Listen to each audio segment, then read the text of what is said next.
Ain't afraid of no ghost. Shut up, Blues. Oh yeah, by the way, the mic here, this is like a recent development as of the last couple days, because I just finally figured it out. Intro time.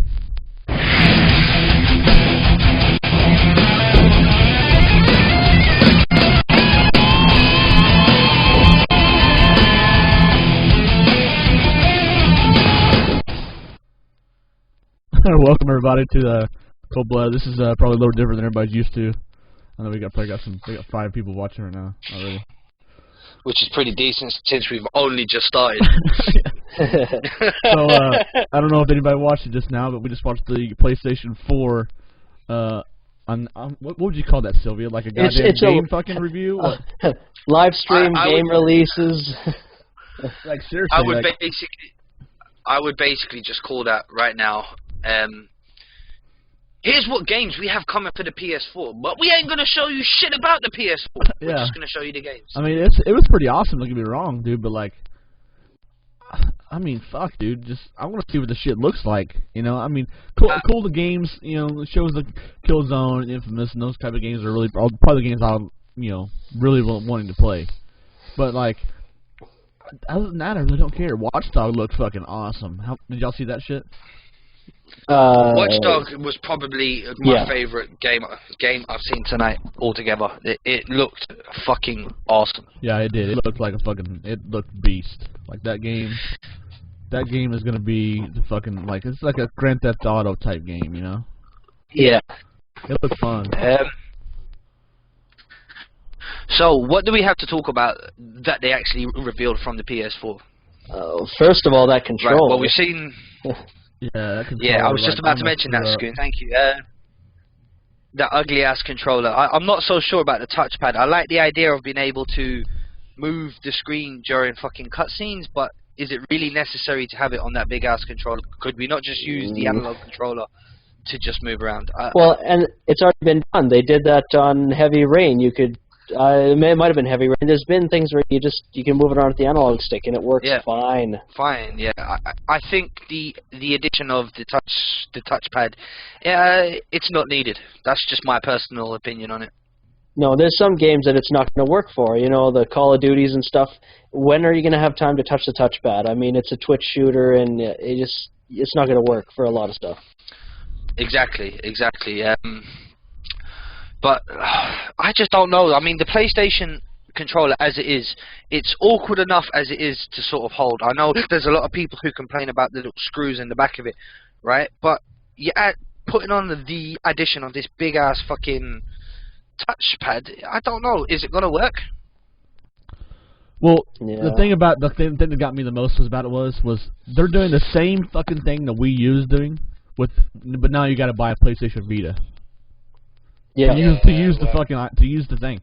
I was like, is this the fucking PlayStation 4 or the PSU? You know? Yeah. Well, they were always going to copy the Wii U because, as far as I'm concerned, the Wii U is the newest technology now. It's set apart from PS and Xbox. It's its own thing on its own sort of console all on its own. Like, it's nothing like anything else that we've ever seen before, and it was inevitable that Xbox or PlayStation, they were going to copy it at some point. Well, yeah, I guess you're you kind of got a point to an extent, but like, dude, some of that shit. Okay, all this live streaming and like uploading and like, okay, there was a second. One of the things I caught the most was kind of a big deal that I caught was the secondary chip thing for the background processing, where you download the game or something like that, part of it, and then you can play it instantly. So you probably download like 5 minutes of the game, and then you can start playing it. Yeah. So then the background processor is what's going to be downloading the game for you while you play the game, so it's not like laggy and glitchy, you know, like some games are. Now, where I think that's going to be really awesome, though, is how many times have you jumped onto a game to find you have like a 1 gigabyte update? Often when you have other people over or something, hey, let's play this game, and it's like, oh, yeah, in an hour. Yeah, wait, let's get done first. Speaking of that, I would say the Battlefield 3 players. I've just been back into playing Battlefield. Yeah. And Every time. Honestly, I put Battlefield down for a couple of months, and then my PlayStation broke down, and I had to buy a new PlayStation. So I picked up Battlefield there last week again, to start playing. And honestly, there was a 2 GB download waiting for me, and I was like, right, I'm not playing this tonight. Maybe in the morning after it's fully downloaded. Yeah. And then I had the DLC to download on top of that, so that's an extra gigabyte on top of that. Yep. Yeah, I mean, yeah. So, but the x86 CPU, what the fuck is that? we're gonna hand this over. We're gonna hand this over to our technical genius over here, Skoon. Well, I wouldn't say I'm that much of a technical genius. The x86 doesn't mean a lot to me. I'm sure if I Google it up right now, I could figure it out, and I'm sure most other people could do the same thing. But to me, the one thing that stood out was the 8 gigs of RAM, and I guess you need what you need. And I think the Wii U, if I remember correctly, because I did a little tech research on it, it only uses 1 gig for the gameplay. So 8 seems huge, but when we have gaming PCs, 8 isn't really a lot. I mean, it's going to be that one thing where, sure, maybe the console might be amazing when it comes out. It might be as good or better than the best gaming PCs, but what's its shelf life? And they said that the video RAM was GDDR5, which they didn't say how much video memory though. All I remember saying was GDDR5. So 8 gigabytes of RAM, but how much of that is actually going to be allocated to the video card? Yeah. I mean, the graphics look fucking amazing though. Don't get me wrong. But yeah, well, I've been looking at cards even today just out of curiosity, and some of the good ones are both 3-4 gigs of RAM just in the GPU itself. That's not including anything for like the normal hardware. The one thing that does worry me about the hardware that they said was that the PlayStation 4 was going to have 8 cores, which again is just like the PlayStation 3. The PlayStation 3, it runs off of 8 cores, which also makes it harder for the game developers to actually develop a game for the PlayStation. If you look at Call of Duty, it's solely designed for the Xbox and ported over to PlayStation. That's why it sucks so much on the PlayStation platform. That's what I'm kind of worried about.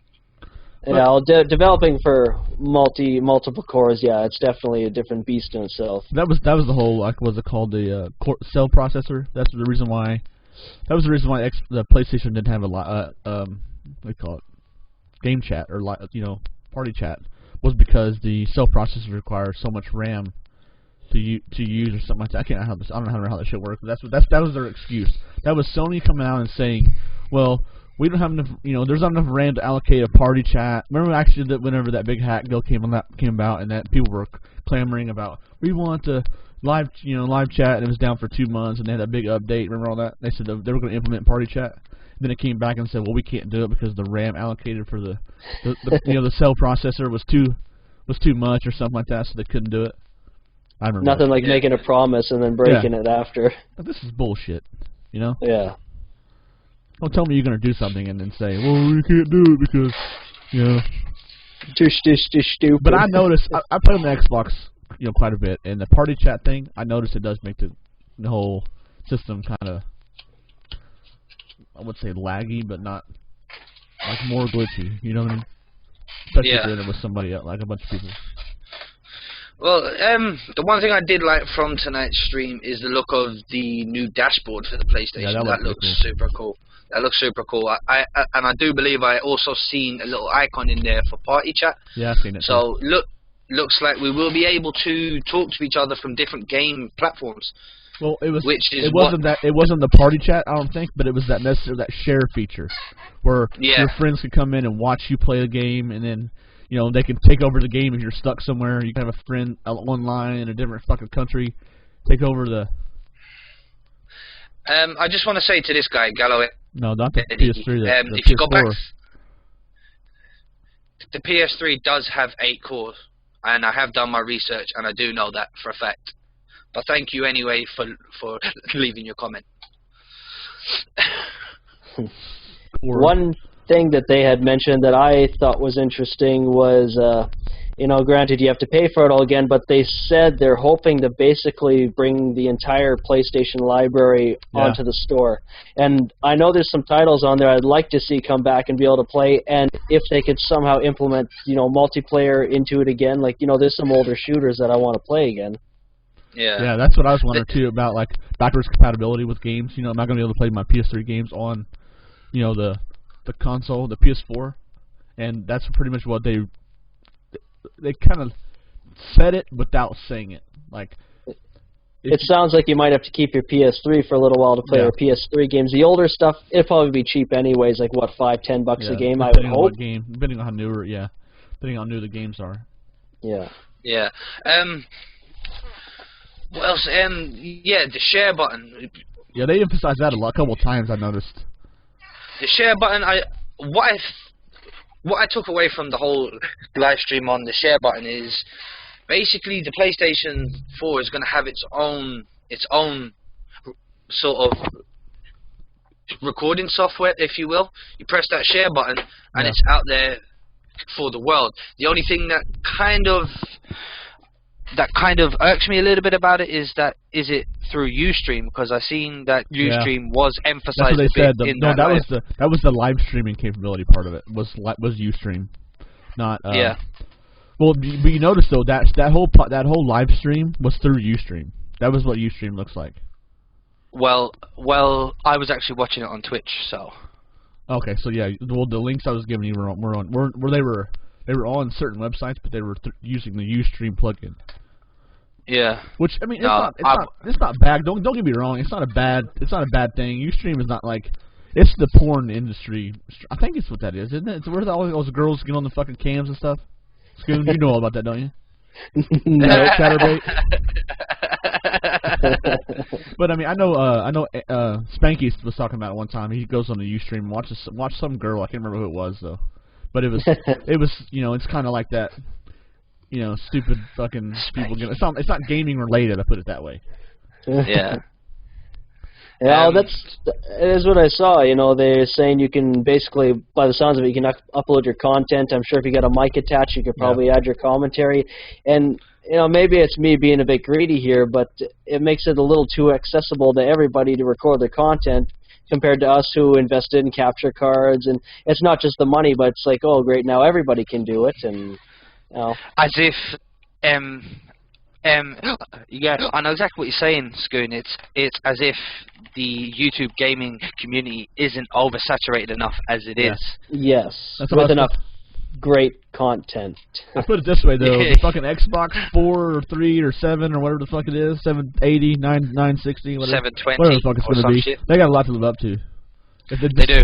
If all this fucking shit's gonna be in the PS4, like I kind of wondered about like when the release date was gonna be and who would be the one to kind of come out and break the ice as far as next generation consoles go. And I did not think it was going to be PlayStation. And, I thought Xbox would come out. Technically Wii U did break the ice first, but PlayStation's pushing some new buttons. I think basically for all the Xbox fanboys out there, like, you have to understand now that Xbox has got a lot to live up to. From what I've just seen from that whole live stream, they've introduced so much new technology that, to be quite honest, I would have expected to see the Xbox first. Because, let's be honest, Sony have always cheaped out on their console. They haven't really given us exactly what we've always wanted. And it seems to be in the PS4, we're getting exactly what we need. So Xbox 720, you've got a lot to live up to. Now I'm not a fanboy like Sylvia is, but as far as consoles go, I'm a PS3 fanboy. I won't deny it. I never heard anything about the 4K HDTV stuff. No 1080p, none of that stuff, and I didn't hear nothing about that. So maybe that's going to be coming later or something. You know, it's been speculated, but you know, speculation is hearsay, and it doesn't really mean anything. Yeah. I was expecting to hear it on there because it's been talked about enough, but I can imagine that 1080p 3D is going to be easily possible. Because I mean, we have it 720 now. Yeah, there was lots of talk about 3D stuff. You know. Yeah. But as far as the 4K, I mean, I've done some research into that, and it depends when that stuff hits the market. I mean, it's right around the corner, so to speak. So they'd be jumping the gun if they got the implementation on the get-go. Yeah. Yeah. You see what Daz wrote, Sylvia? What did Daz write? I can't bring it up because it's not coming up. But. Hi peeps. Figured I would pop along and see your reactions. Oh, Hey Daz, okay. what's happening, buddy? He said, "What? That's the one. What for all you know? The guys over at Microsoft are all laughing, saying we are doing all that."